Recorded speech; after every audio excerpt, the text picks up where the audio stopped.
ইরি ধান কাটতে গিয়ে বজ্রপাতে একই পরিবারের নিহত 1, আহত 3।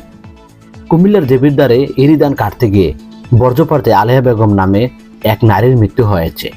এতে একই পরিবারের আরও 3 জন আহত হওয়ার খবর পাওয়া গেছে।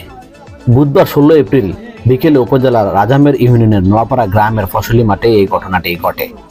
নিহত আলেয়া বেগম ওই গ্রামের হাসান মেম্বারের বাড়ির মোহাম্মদ নজরুল ইসলামের স্ত্রী। এ সময় নজরুল ইসলাম ও তার যমজ 2 ছেলে নাজিম ও আলামিন বজ্রাঘাতে আহত হয়।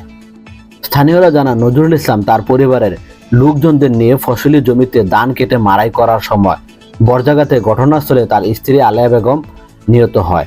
এ সময় নজরুল ইসলাম ও তার যমজ 2 ছেলে নাজিম ও আলামিন আঘাতে ছিটকে পড়ে আহত হয় এবং তাদের মুখে ও শরীরে ঝলসে যায়।